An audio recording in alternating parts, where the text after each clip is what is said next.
नमस्कार। दिन भर की बड़ी खबरों में आपका स्वागत है। मैं हूं शिवानी। आज की खबरों में बात होगी, बिहार में तीसरे मोर्चे ने मोदी शाह के उड़ाए होश, नीतीश भी हैरान की। वहीं अवध ओझा को बड़ा झटका, केजरीवाल ने लगाया साजिश का आरोप की और ज्योतिरादित्य सिंधिया को लेकर फिर घमासान, एमपी में हलचल तेज की। साथ ही झारखंड में सोरेन ने लिया चंपई का बदला, बीजेपी को झटका की। वहीं परेश रावल ने राहुल पर अभद्र टिप्पणी कर करवा ली थू थू की। इसी के साथ आज दिन भर की सभी बड़ी और प्रमुख खबरों को जानेंगे विस्तार से। उससे पहले एक नजर आज की सुर्खियों पर। ये साजिश है, केजरीवाल का बड़ा आरोप, नामांकन से पहले बढ़ गई अवध ओझा की टेंशन। संजय राउत बोले, इंडिया ब्लॉक में तालमेल की कमी, लोकसभा चुनाव के बाद कांग्रेस ने मीटिंग ही नहीं की, वह सहयोगियों को कमजोर कर रही। राज्यपाल ने बीपीएससी कैंडिडेट से कहा, पीके का अनशन तुड़वाएं। एक्सपर्ट बोले, ये राज्यपाल का काम नहीं, सरकार से बात करनी चाहिए। महाकुंभ में 20 देशों से पहुंचे श्रद्धालु, बोले यह अद्भुत।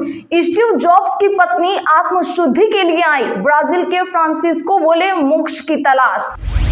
सीएजी रिपोर्ट पर हाईकोर्ट बोला, दिल्ली सरकार की ईमानदारी पर संदेह, स्पीकर को भेजकर विधानसभा में चर्चा करवानी थी। रिपोर्ट में शराब नीति का जिक्र था। तेजस्वी बोले, मंत्री का भाई जमीन हड़प रहा, बिहार में राक्षस राज, अपराधियों से सरकार लेती डीके टैक्स। रेणु देवी के भाई पर किडनैपिंग समेत कई आरोप। कनाडाई सांसद जगमीत सिंह ने ठुकराया ट्रंप का ऑफर, कहा हमारा देश बिकाऊ नहीं, हमें इस पे गर्व, अमेरिका में शामिल नहीं होंगे। बिहार में नए राजनीतिक समीकरण की तैयारी, एआईएमआईएम, पप्पू यादव और चंद्रशेखर आजाद मिलकर बनाएंगे तीसरा मोर्चा, मोतिहारी में मिले संकेत। झामुमो से नजदीकियां बढ़ा रहे लोविन हेब्रम, क्या बीजेपी को मिलेगा झटका? नए बयान से सियासी हलचल हुई तेज। हिमाचल में ट्रेजरी बंद पर बयानबाजी तेज, पूर्व सीएम बोले अराजकता का माहौल बना, सीएम के मीडिया सलाहकार का पलटवार, हालात के लिए जयराम जिम्मेदार हैं।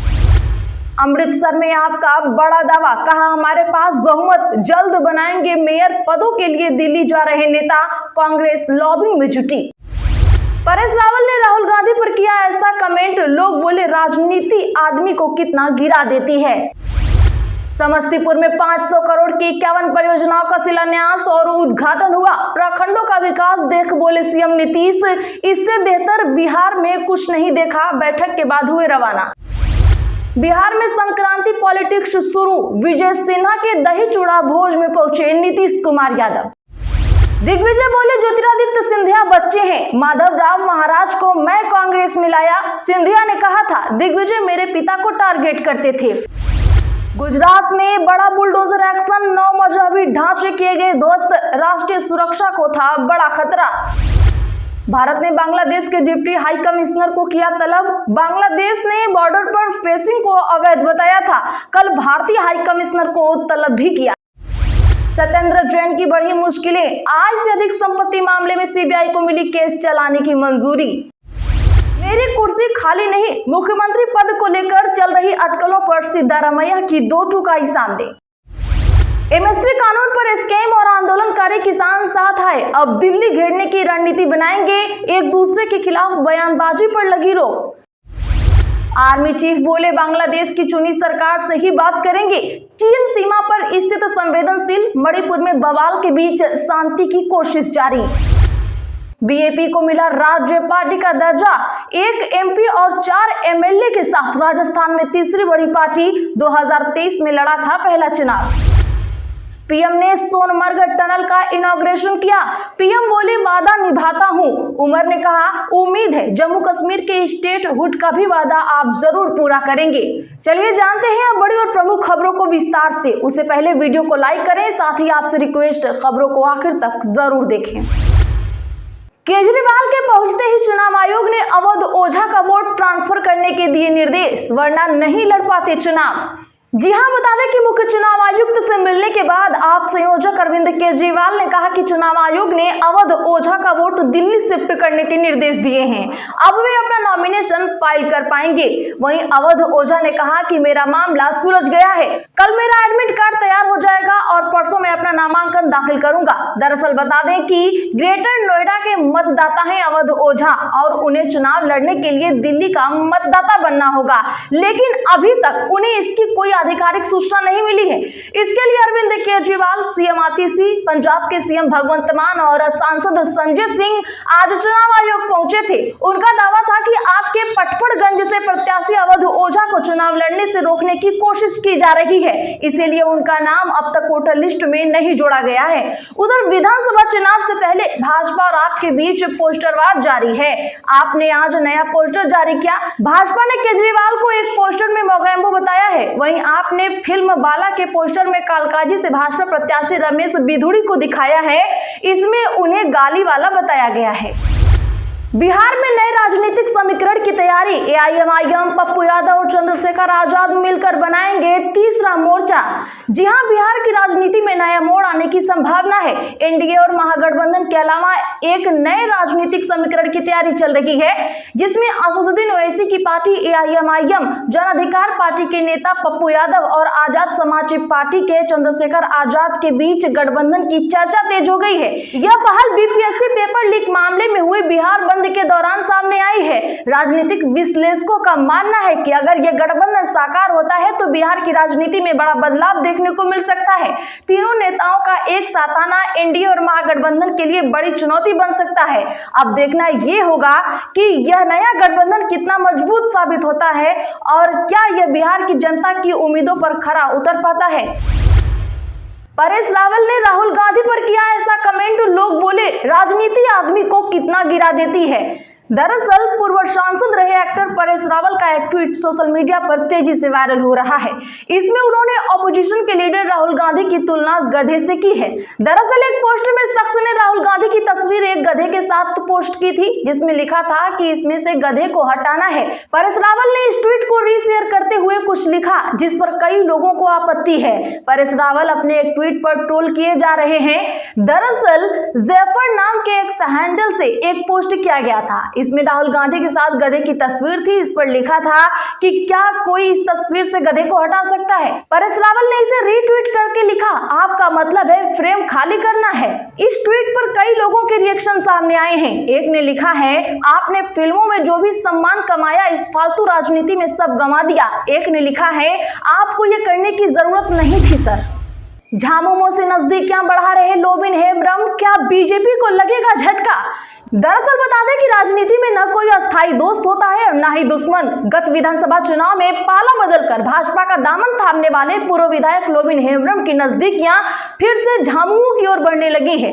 बीते दिन रांची में झामुमो सुप्रीमो सह राज्यसभा सांसद दिसोम गुरु शिबू सोरेन को उनके 81वें जन्मदिन पर उनके आवास जाकर बधाई दी, साथ ही गुरु जी से आशीर्वाद भी लिया।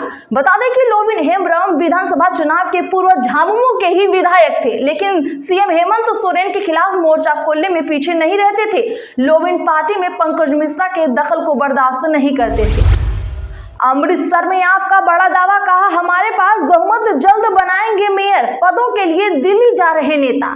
जी हां, आम आदमी पार्टी में मेयर और अन्य नगर निगम पदों को लेकर अंदरूनी सियासत तेज हो गई है। इसे देखते हुए कांग्रेस की मुश्किलें बढ़ती नजर आ रही हैं। इस समय आगे आम आदमी पार्टी के कई नेता दिल्ली और चंडीगढ़ का रुख कर रहे हैं ताकि वरिष्ठ पदों पर अपना हक जमा सकें। कांग्रेस अपने 40 पार्षदों से संपर्क कर रही है ताकि जीत के करीब होने के बावजूद मेयर की कुर्सी से दूर ना हो जाएं।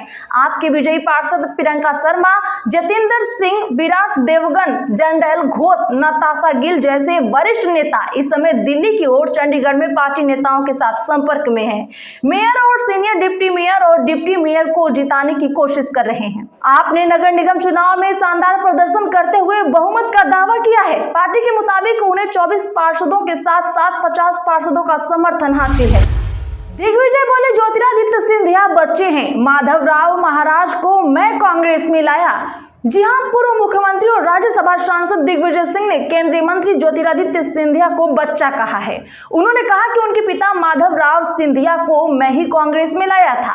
दिग्विजय सिंह ज्योतिरादित्य सिंधिया के उस बयान पर प्रतिक्रिया दे रहे थे जिसमें उन्होंने कहा था कि दिग्विजय सिंह मेरे पिता को भी टारगेट करते थे और मुझे भी टारगेट कर रहे हैं। दरअसल बता दें कि आज भोपाल में सिंधिया के उस बयान को लेकर एक न्यूज चैनल से बातचीत में दिग्विजय सिंह ने कहा, मैं और अर्जुन सिंह हम लोग ही माधव राव सिंधिया को सन 1978 से 80 में कांग्रेस में लाए थे। संजय गांधी इंदिरा जी से मिलवाया था। माधवराव महाराज के समय उनको जो भी सम्मान मिला, केंद्र में मंत्री बने, पार्टी में महामंत्री बने, उनको पूरी इज्जत दी वो कांग्रेस ने दी। मेरा उनसे कोई विवाद न कभी था और न कभी रहा, क्योंकि मैं खुद ही उनको कांग्रेस में लाया था। ज्योतिरादित्य सिंधिया तो बच्चे हैं। भारत ने बांग्लादेश के डिप्टी हाई कमिश्नर को किया तलब। बांग्लादेश ने बॉर्डर पर फेंसिंग को अवैध बताया था। जी हां, बता दें कि आज भारत और बांग्लादेश बॉर्डर पर फेंसिंग के विवाद को लेकर भारत ने बांग्लादेश के डिप्टी हाई कमिश्नर नूरुल इस्लाम को तलब किया है। इससे पहले रविवार को बांग्लादेश ने भारतीय हाई कमिश्नर को समन किया था। बांग्लादेशी विदेश मंत्रालय ने भारतीय हाई कमिश्नर प्रणय वर्मा को बुलाकर बॉर्डर पर बीएसएफ की तरफ से की जा रही फेंसिंग को अवैध बताया था। बांग्लादेश ने आरोप लगाया है कि भारत बॉर्डर को लेकर द्विपक्षीय समझौते का उल्लंघन करते हुए बॉर्डर पर 5 स्थानों पर फेंस लगाने की कोशिश करी जा रही है। बांग्लादेश की सरकारी न्यूज एजेंसी बीएसएस ने बताया कि भारतीय हाई कमिश्नर ने बांग्लादेश के विदेश सचिव जसीमुद्दीन के साथ करीब 45 मिनट इस मुद्दे पर बात की।